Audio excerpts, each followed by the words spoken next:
पहले मैं 14 साल चाइना था, वाइफ चाइना साथ में थी, तब बहुत अच्छे से रहे। फिर इंडिया आने के बाद 3.5 साल से अलग है। उसमें वो जॉब कर रही है और मेरे पे उल्टे सीधे केस लगा दे कि मैंने पिटाई करी, घर वालों पे केस लगा दिए, 20 लाख रुपए मांगे और अभी करोड़ों में डिमांड है उनकी सेटलमेंट करने के लिए भी जेंट्स के लिए भी होना ज़रूरी है, पुरुष के लिए, क्योंकि अगर होएगा तो दोनों तरफ से ढंग से चेक करे होएगा और उसके बाद सही रिजल्ट आएंगे। मेरी फर्स्ट वाइफ 2018 में कैंसर से एक्सपायर हो गए। 2019 में मेरी मदर एक्सपायर हो गए। मैं घर में अकेला हूँ, मेरे कोई भाई बंधु नहीं है। मेरे 2 बच्चे हैं फर्स्ट वाइफ से, जो एक बच्चा थोड़ा मेंटली फिजिकली वीक भी है, उसका इलाज चल रहा है, हार्ट की भी इसको प्रॉब्लम है। और इन सब स्ट्रगल्स के देखते हुए मैंने सोचा कि चलो ठीक है, कोई घरेलू महिला है, तो उन्होंने मुझे जीवन साथी से बातचीत करके बहुत अच्छा आश्वासन दे करके आगे। पर 30 दिन वो रहे टोटल। 30 दिन के बाद मुंबई जाके झूठे केस कर दिए। फंसने के बाद 1 महीने बाद मुंबई जाके उन्होंने केस कर दिया, यहाँ पे मारपीट करी मेरे साथ में, मेरे बच्चों के साथ में, और परेशान किया मुझे, और वहाँ पे जाके झूठे केस कर दिए। अब उन केसेस की वजह से मेरा मेंटेनेंस बन गया, क्योंकि यहाँ पे मेंटेनेंस जो है इंट्री मेंटेनेंस बिना किसी एविडेंस के बांध देते हुए केस बिना एविडेंस के हो जाता है, और वो बिना किसी एविडेंस के केस की वजह से मेरे घर पे पुलिस आती है, मुझे बोलती उठा के ले जाएंगे, अरेस्ट वारंट आ जाता है। अब मतलब मैं बच्चों को संभाल पा रहा हूँ, ना मैं जॉब कर पा रहा हूँ। कितने बड़े हैं? नाम अतुल सुभाष, जो कि पिछले इतने दिनों से सबके सामने कहीं भी दिख जाता है। सोशल मीडिया पर इतना सर्च किया हुआ कि आप अतुल नाम लिखोगे तो सुभाष लिखा हुआ गूगल पर वैसे ही आ जाएगा। अतुल सुभाष अपनी पत्नी से प्रताड़ित होने के बाद इतने पीड़ित हो गए थे। AI इंजीनियर थे, बेंगलोर में एक अच्छी खासी कंपनी में जॉब कर रहे थे, एक बेटा भी था, लेकिन अपनी पत्नी से इतने पीड़ित थे। पत्नी के मेंटेनेंस और केस को सलटने के लिए करोड़ों की डिमांड थी। वो डिमांड पत्नी भी कर रही थी और जो केस में एक जज थी वो भी। अतुल सुभाष के जब ये बस की बात नहीं रही तो एक कदम उठाया जो कि नहीं उठाना चाहिए था, उन्होंने सुसाइड कर लिया। उससे पहले जो उन्होंने एक बड़ा सुसाइड नोट किया, एक पन्नों में सुसाइड नोट लिखा है, उन्होंने पूरी अपनी कहानी दर्द भरी बताई, और एक जो इन्होंने बड़ा 190 मिनट का वीडियो है वो बनाया अपने सुसाइड से पहले। उनका वीडियो और सुसाइड नोट, सारी कहानी है वो अतुल सुभाष की बयां कर देता है। इसके बाद जयपुर में अमर जवान ज्योति पर कुछ लोगों द्वारा यहाँ पर अतुल सुभाष को श्रद्धांजलि दी गई, और कुछ ऐसे पीड़ित हैं हमारे साथ जिनके साथ ऐसी घटना हुई है, लेकिन सुनने वाला कोई नहीं है। सबसे पहले तो हम जानना चाहेंगे कि अतुल सुभाष ने सर एक तो जो चीज़ करी, क्योंकि वो अपनी पत्नी से इतने प्रताड़ित थे और जो सारे रूल्स है, लॉ कानून है, वो उनके लिए कुछ काम नहीं करा, और लास्ट में उन्होंने ऐसा स्टेप उठाया जो कि नहीं उठाना चाहिए था। क्या वो कहानी रही होगी आपकी? हम सुनना चाहते हैं, क्योंकि अब तो हम सुनना चाहते हैं। जी, मैं सिद्धार्थ सुराना जयपुर से हूँ। पहले मैं 14 साल चाइना था, वाइफ चाइना साथ में थी, तब बहुत अच्छे से रहे। फिर इंडिया आने के बाद 3.5 साल से अलग है। उसमें वो जॉब कर रही है और मेरे पे उल्टे सीधे केस लगा दे कि मैंने पिटाई करी, घर वालों पे केस लगा दिए, 20 लाख रुपए मांगे और अभी करोड़ों में डिमांड है उनकी सेटलमेंट करने के लिए। और वो अभी खर्चे का उनने कोर्ट ने बांध दिया है फिक्स। उस कारण से मेरा क्या दिमागी संतुलन सही नहीं है। अच्छा, मेंटेनेंस की कितनी मांग करी आपसे? अभी उनने तो 50,000 ऊपर लाख ऊपर करी थी, पर कोर्ट ने 10,000 सेंक्शन करी है। क्या करती हैं जो आपकी पत्नी थी? वो कपड़ों के शोरूम में राज मंदिर के सामने जॉब कर रही है 6 साल से। लास्ट 1.5 साल से उसने जॉब का हटा दिया कि जॉब नहीं कर रही, लेकिन वो अभी भी जॉब करती है कभी भी। तो कोर्ट की तरफ से 2-4 जने होने चाहिए जो वो चेक करें कि न्यायालय में कि जॉब कर रही है नहीं कर रही, अंदर खाते सरप्राइज विजिट होनी चाहिए, तो उससे क्या है कंफर्मेशन आ जाए। अच्छा, आप कंफर्म है कि वो जॉब करती है? हाँ, मैं कंफर्म हूँ, मेरी बेटी बोलती है। अच्छा, आपकी बेटी कितने साल की है? 12 साल की है। वो बाहर रहती है, लेकिन अप डाउन कर दोनों जगह आ जाती है। अच्छा, आपके पास भी आती है? हाँ। और आप आसानी से मिल लेते हैं ना? हाँ, बेटी से दिक्कत नहीं है। क्या कहना चाहेंगे? पुरुष आयोग की एक जो मांग है वो की जा रही है। हाँ, पुरुष के लिए एक जैसे महिला कोर्ट, महिला पुलिस थाना बनाया, वैसे पुलिस के लिए भी जेंट्स के लिए भी होना ज़रूरी है, पुरुष के लिए, क्योंकि अगर होएगा तो दोनों तरफ से ढंग से चेक करे होएगा और उसके बाद सही रिजल्ट आएंगे। उससे ये सुसाइड का ये जो हुआ है केस, वो बहुत कम हो जाएंगे। जी बिल्कुल। कहाँ से हैं सर आप, और क्या कुछ स्टोरी है आप अपनी बता? जी मैम, मैं जयपुर से हूँ, मेरा नाम दिवाकर शर्मा है, और मेरी फर्स्ट वाइफ 2018 में कैंसर से एक्सपायर हो गए। 2019 में मेरी मदर एक्सपायर हो गए। मैं घर में अकेला हूँ, मेरे कोई भाई बंधु नहीं है। मेरे 2 बच्चे हैं फर्स्ट वाइफ से, जो एक बच्चा थोड़ा मेंटली फिजिकली वीक भी है, उसका इलाज चल रहा है, हार्ट की भी इसको प्रॉब्लम है। और इन सब स्ट्रगल्स के देखते हुए मैंने सोचा कि चलो ठीक है, कोई घरेलू महिला है, तो उन्होंने मुझे जीवन साथी से बातचीत करके बहुत अच्छा आश्वासन दे करके आगे। पर 30 दिन वो रहे टोटल। 30 दिन के बाद मुंबई जाके झूठे केस कर आपकी दिए। शादी हुई थी इससे पहले? प्रॉपर तरीके से कोई शादी भी नहीं हुई, बस फोटोग्राफी हुई थी। जब सप्तपदी ने कुछ उनको जस्ट एविडेंस चाहिए था थोड़े बहुत, जिससे वो आगे मतलब it was a pre planned conspiracy of looting the money, extorting the money through the legal process which is actually illegal. तो ये सारा कुछ उन्होंने, उनको पता था क्योंकि उनको पहले डिवोर्स हो चुका था, तो उन्होंने वो सारे प्रोसेस जानते, मुझे कुछ पता नहीं था, तो मैं इनमें फंस गया।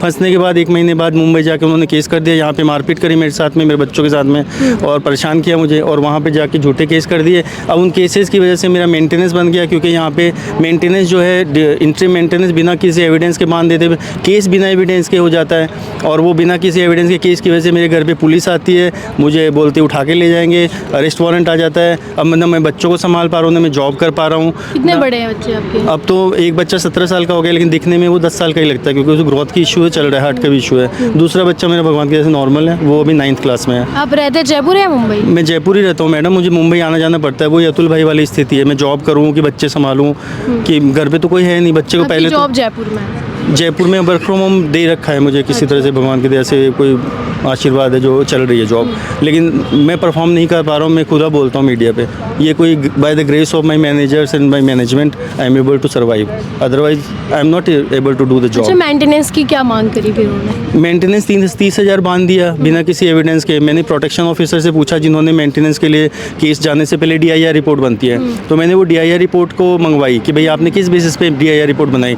तो हमारे प्रोटेक्शन अधिकारी जी ने बोला है कि विशाल वो बोलो ना, तो वो उन्होंने बोला कि मेरे पास कोई एविडेंस नहीं है। हमने RTI लगाई थी, मैं अभी RTI दिखाना चाहता हूँ, मेरे पास बैग में होगी। तो उन्होंने बोला मेरे पास कोई एविडेंस नहीं है, कोई बस लड़की की गवाही की वजह से केस बन गया। ये जो प्रोटेक्शन ऑफिसर है, जो खुद जो जांच करता अधिकारी है, और मुंबई से उन्होंने मेरे पे जयपुर में केस कर दिया बिना कोई एविडेंस के, बिना कोई नोटिस दिए। ये उनका रिप्लाई है, जिसमें उन्होंने सिर्फ बोला है कि न तो मेरे कोई जांच नहीं करी, मेरे पास कोई सबूत नहीं है, और प्रमाण में क्या लिखा है, लड़की के जो सबूत जो गवाही है वही प्रमाण है। न मेडिकल है लड़की के पास, न कुछ है, उसने अपने मन से कहानी बना दी। अच्छा, बाकी कोई एविडेंस नहीं है, यहाँ तक कि शादी भी हुई है? शादी भी प्रॉपर नहीं हुई है मैम, सब कुछ चैलेंज कर रखा है कोर्ट में। गवाही के आधार पर केस हुआ और DIR रिपोर्ट में गवाही भी नहीं होती मैडम। अच्छा, ये DIR रिपोर्ट में कोई गवाह नहीं है, और 498 में गवाह उसके बाप बेटी खुद बन गए गवाह, और मेरे पे 498 भी लगा दिया। मैं क्यों उनसे मांगूंगा, जब 40,000 रुपये मांगूंगा मैं उनसे? वो बोल रहे हैं 40,000 रुपये का दहेज मांगा है, कोई प्रूफ नहीं उसका भी, लेकिन वही अतुल भाई वाली बात, 10 लाख रुपये मांग रहे हैं। क्यों मांगेगा 10 लाख यार? वो स्थिति, 40,000 रुपये मांगा है, और पुलिस थाने में लिखवा दी रिपोर्ट। अब उसमें मुझे बेल भी लेनी पड़ गई। मेंटली क्यों नहीं परेशान पड़ता? आज मैं क्रिमिनल हूँ, आज मैं बेल पे बाहर एक क्रिमिनल हूँ। मैंने क्या क्राइम किया मुझे बताओ? मैंने लड़की का इलाज कराया, उनका सारा इलाज का, उनकी सारी शॉपिंग कराई, 5 लाख खर्च करके गई वो लड़की यहाँ 30 दिन में, उसके सारे बिल है मेरे पास। उनका सारा एक ध्यान रखा, सब कुछ किया कि भाई चलो नॉर्मल हो जाए। आने के बाद बस लड़ाई झगड़े, पैसे की डिमांड, शॉपिंग, सब कुछ पूरा किया, उसके बाद भी करना तो यही था। वो तो ऐसे नहीं लगा आपको ये पूरा एक ड्रामा क्रिएट? ये ड्रामा है ना, मैंने FIR भी करी इसलिए 120 420 पे किया FIR, लेकिन यहाँ तो थाने में वही स्थिति है, पुलिस वाले कुछ करते नहीं है। 2 बार FIR लगा दी, फिर से FIR लगा रखी है, फिर से मैं ट्राई करूँगा, लेकिन मुझे लगता नहीं पुलिस वाले लड़की के विरुद्ध कोई भी एक्शन ले पाएंगे। बल्कि ये सारे फैक्ट्स हैं मेरे पास, तो सारे सबूत हैं, सब है कि ये एक सोचे समझी साजिश की तरह, क्रिमिनल कंस्पिरेसी के थ्रू मुझे फंसाया गया पैसे लूटने के लिए। तो अब यही इसलिए मांग है कि पुरुष आयोग हो, ताकि पुरुष आयोग हो मैडम, साथ में पुरुषों की सुनी जाए मैडम, और साथ में लॉ में कुछ अमेंडमेंट्स हो छोटे मोटे, जिसकी वजह से पुरुष नहीं फंसे। पहली बात तो बिना एविडेंस के केस ही नहीं बनता, एविडेंस एक्ट के खिलाफ हो रहा है सब कुछ। और दूसरा बात, जो भी मैट्रिमोनियल केस है वो 1.5 साल में ख़त्म हो जाने चाहिए, 10-10 20-20 साल इंट्रीम मेंटेनेंस। और इंट्रीम मेंटेनेंस होता है, वर्ड कहता है इंट्रीम, वाई इट इज़, मेरे केस में 3 साल क्यों लग गया? कई भाई है 10-10 साल, एक भाई यहाँ पे आपको मिलवाऊंगा 40 साल से इंट्रीम मेंटेनेंस ही दे रहे हैं। तो ये इंट्रीम क्यों है? इसको बोलो ना फाइनल, या फिर उसको एविडेंस लेके ख़त्म करो। तो ये छोटे मोटे लॉज, और सबसे पहले एविडेंस, और अच्छी महिलाओं हैं उनके लिए ज़रूर लॉ होने चाहिए। और हम ये चाहते हैं कि ये लॉ, ये जो गलत महिलाएं हैं, इनकी वजह से अच्छी महिलाओं का भी नुकसान होता है, क्योंकि वो बेचारी आगे नहीं आ पाती ढंग से इन लोगों की वजह से। तो हम यही चाहते हैं कि ये सारा छोटे मोटे जो लॉ में चेंज हो, जिससे हमारी भी आवाज़ सुनी जाए। यानी कि महिलाओं के साथ भी गलत ना, और पुरुषों के साथ भी गलत? बिल्कुल मैम, क्यों होगा किसी के साथ? जब संविधान सम्मान नागरिक देता है, आर्टिकल 21 आर्टिकल 14 बोलता है कि समान है, तो सब नागरिक समान होने चाहिए। आज कुत्तों का भी आयोग है, गाय का भी है, पशु आयोग तक है, पुरुष आयोग क्यों नहीं बनना चाहिए मैम? महिला आयोग बन गया, बहुत अच्छी बात है। नारी बंधन हम भी करते हैं, हमारे घर में भी नारियां हैं, ऐसी बात नहीं है। मम्मी थी, मेरी 4 सिस्टर्स है, सब अपने अपने घर में सब बढ़िया से है। लेकिन इसका मतलब हमने तो ऐसा देखा भी नहीं कि इस तरह की नारियाँ भी होती है। वो तो बाद में पता चला कि एक अलग ही चल रहा है मार्केट में आजकल। एक धंधा बना हुआ है कि छोटा मोटा कुछ इन्वेस्टमेंट करो और बस उसके बाद फिर लूटो। जी बिल्कुल, बहुत शुक्रिया बताने के लिए। सर, क्या पुरुष आयोग की मांग की जा रही है? अतुल सुभाष का पूरा केस अगर अपन देखें तो क्या कहना चाहेंगे? मैं यही कहना चाहूँगा कि जो हुआ वो बहुत बुरा हुआ अतुल सुभाष के साथ। और जो लोग ये बोलते हैं वो डिप्रेशन में था, ऐसा कुछ भी नहीं था। अगर कोई बंदा 1.5 घंटे का वीडियो शूट कर रहा है सुसाइड के लिए, तो आप ये सोचिए कितना टॉर्चर हुआ होगा वो बंदा। तो मैं यही चाहता हूँ कि जैसे कि फ़ीमेल के लिए डेस्क बनाया जाता है, मेल्स के लिए भी पुरुष डेस्क बननी चाहिए थाने में, और हम लोग को भी सुनना चाहिए। I am not a victim but I am supporting many brothers like who are the victims, that's why I am here. And मतलब आजकल आपको पता ही कि फेमिनिज्म के नाम पे फीमेल कुछ भी चाह रही है। आज मुझे आप एक एग्जांपल बताइए कि माँ बाप जो होते हैं वो शादी से पहले तो बच्चे नहीं निकालते, शादी से पहले तो वृद्धाश्रम में नहीं जाते, शादी के बाद ही क्यों जाते हैं? दो फीमेल्स के आने के बाद ही होता है ना। मेल बेचारा फीमेल मतलब वाइफ की भी सहे और माँ की भी सहे, अगर तो क्या करे बेचारा, इतना डिप्रेशन में आ जाता है। और आजकल जो सोसाइटी चल रही है, लेकिन ये चीज़ सारी फीमेल्स के आने के सारी बाद नहीं फीमेल्स के साथ नहीं होती। जैसे वही वाली चीज़ है ना, अगर आपने ऐतराज़ मूवी देखी हो प्रियंका चोपड़ा, तो अगर हर मेल गलत नहीं होता तो हर फीमेल अच्छी भी नहीं होती ना। प्रियंका चोपड़ा ने उस ज़माने में ये सीख दी थी कि every women is not right. And Kareena Kapoor जो कि उसकी लॉयर थी अक्षय कुमार की, she fighted for him, right. तो हम सबको, मेल्स को, भाइयों को, हमारा ये नहीं है कि मैं ये नहीं कह रहा कि बहुत सारी फीमेल्स ऐसी हैं जो विक्टिम है, जो पहुंच नहीं पाती। लेकिन ये वाला जो केस है अतुल सुभाष, ऐसे बहुत सारे लोग हैं, आपने औरों का भी सुना होगा, कितने विक्टिम हैं, कितने पीड़ित हैं, जो कह नहीं पाता। बस वो हमारी शुरू से मानसिकता बनी हुई है कि मर्द को दर्द नहीं होता। दर्द तो होता है भाई, पर वो दिखाता नहीं है, रोता नहीं है। तो उन लोगों को भी सपोर्ट करना चाहिए हमें।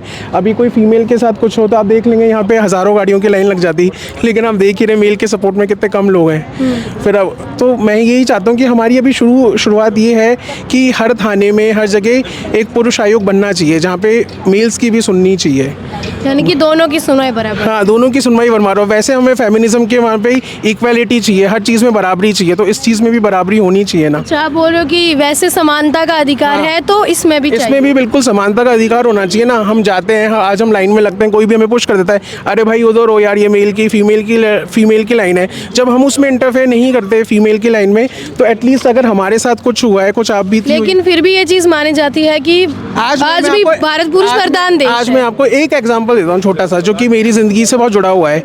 कि एक लड़की है, ठीक है, वो प्रेग्नेंट है, ठीक है, उसके घर में शादी के बाद 3 लोग हैं, उसका बाप, भाई और ससुर, ठीक है। प्रेगनेंसी में उसको 6 मंथ की प्रेगनेंसी में वो घर छोड़ के जाती है, ठीक है। पूरा समाज, पूरी औरतें सब क्या कहेंगे मैम, आप खुद बताइए वो क्या बोलेंगे अगर वो छोड़ के जाती है? वो यही बोलेंगे ना यार, तीनों मेल कुरूर होंगे, तीनों ने धक्का मार के निकाल दिया होगा। बट जब आप अंदर जाते हैं उसकी स्टोरी बिल्कुल रिवर्स है मैम। तो मैं वही कहना चाहूँगा कि हर लड़की एक जैसी नहीं होती।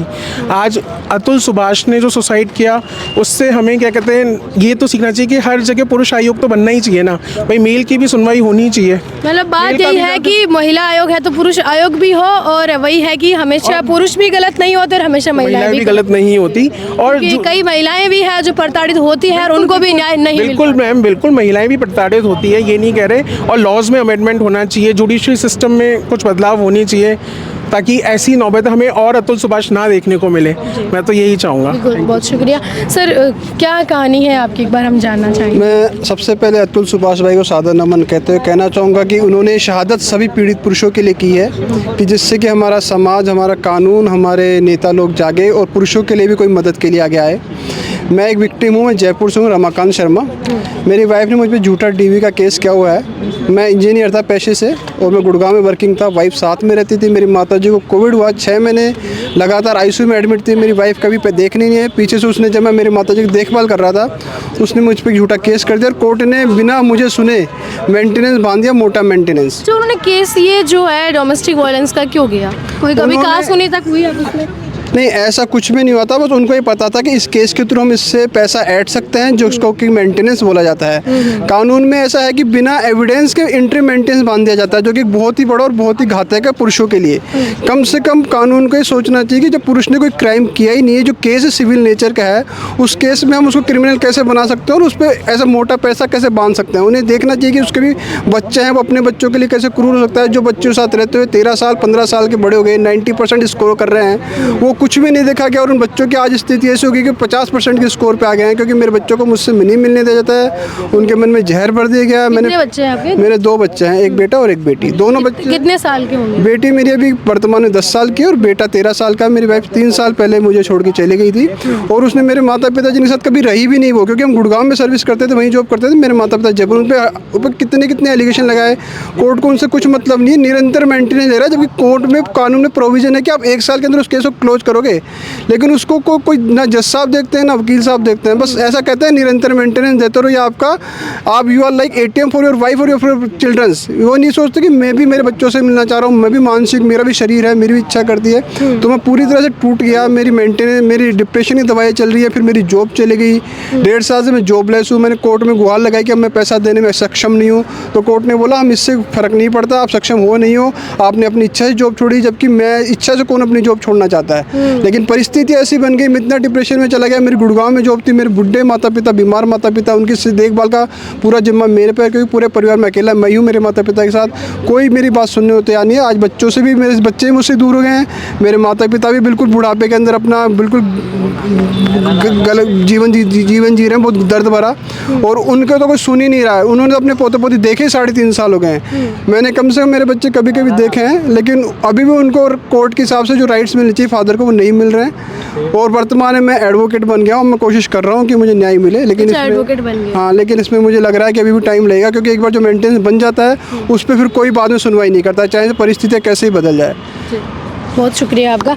तो देखिए, जो कहानी हमारे साथ साझा करी उन लोगों ने, क्योंकि कहीं ना कहीं वो लोग पीड़ित है इस चीज़ के लेकर, क्योंकि उनका ये आरोप है कि झूठा फंसाया गया है, ऐसा कुछ हुआ ही नहीं, फिर भी हमें जो है पैसे देने पड़ रहे हैं। जैसे कि आपने इनकी रमाकांत की कहानी सुनी, जैसे इन्होंने बताया कि 3 साल पहले वाइफ छोड़ के चली गई, बच्चों से मिलने नहीं दे रहे। तो ऐसे कई लोगों की ऐसी कहानी है। कुछ लोग कैमरा पे आके साझा कर देते हैं, कुछ की हिम्मत बनती है, कुछ जब ये केस सामने आया तो आगे आए, और कुछ है वो अभी भी पर्दे के पीछे है, आगे आ नहीं सकते। तो इसमें बात है कि बात बराबरी की हो, महिला आयोग है तो पुरुष आयोग भी हो, तो दोनों अपने अधिकारों से या फिर अपने साथ कुछ गलत हो तो अपने न्याय से वंचित ना रहे। सहयोगी राजेंद्र सिंह के साथ मैं ममता, शुक्रिया।